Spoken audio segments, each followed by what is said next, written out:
My name is Joe, and I'll be joined by Ben, and we're members of the Displays team here at Crawford Wild Zoo. First things first, before we begin, we just have to get out of the way the boring health and safety. First things first, not what you do. If you do have any food, please keep it tucked away. One or two of our animals we're going to bring out are scavengers, and they will not hesitate to come into the audience and steal your delicious treats. So, if you can leave them all neatly in the corner over there, the keeper team will look after them for you. No? Okay. Honestly, the chocolate, you should probably leave that. First, if you could stay on your seats throughout the display, the reason is some of the animals can fly, and you may even be lucky enough to have one fly over your heads. We do not want any crash course collisions today, thank you very much. It's too much paperwork. If you do need to leave at any moment in time, please feel free.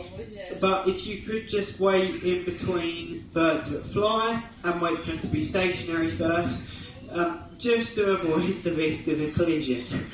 And please, the animals will come very close to you, so you can actually get a good look at them that you probably wouldn't normally get to do. But please do not try and reach out and touch or stroke them. This will completely throw them off kilter. But anyway, it's the boring health and safety out of the way. I'm going to introduce you to our first animal. Now, if you know where to look, you can actually find this species here in the United Kingdom. If you have been out in the zoo and walked past our row of aviaries, you would have heard her already. You would have heard that lovely screeching noise. So this is Hamilton. And Hamilton is our Barney. Now she's the original member of the Displays team. She's coming up to 2 years old, and when we first had her, she was 3 weeks old. So, technically speaking, Hamilton is actually a subspecies of Barnell.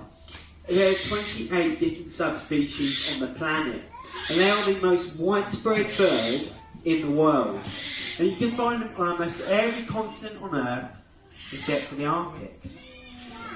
We have two Barnells, obviously here at the zoo. Hamilton, you've met, she's a lot darker, and then we have Tango, who's white in colour, which is the species you'll find in the UK. The further you head towards Africa, the Barnells get darker and darker, due to a change in habitat and terrain. Now you may notice that Hamilton is incredibly noisy. A lot of people ask us and they say, was she angry? She's not. She was hand-reared, raised by humans. Now in bird logic, the first thing that she normally sees would be mum and dad when he hatch out of the egg. In her little mind, the first thing she sees is what she thinks she is. So she would have seen a human being first, because she was hatched in an incubator. So in Hamilton's logic, she either thinks that Ben is a very big barn owl, or she's a little human. Or picture a little barn owl with Ben's face on it. In the wild, once they leave the nest, they have to learn to be quiet, otherwise they're going to frighten them for their dinner. So on the menu for our barn owl would be small rodents like mice. But in the UK they also eat voles as well, which hang around the waterways. When they hunt, they rely on sound. Her hearing is incredibly powerful. So powerful right now she can hear all of her hearts beating. She can hear her prey up to 10 miles away. And it's all down to that lovely facial disc that she has. The phonal sound to each one of her ears, magnifying the sound. One of her ears is higher than the other.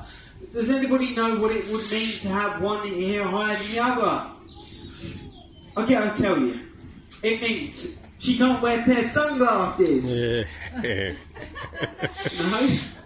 That's more of a response I normally get. People normally look at me and just sit in complete silence. Without being too silly, what it actually means is the sound means she's one ear quicker than the other.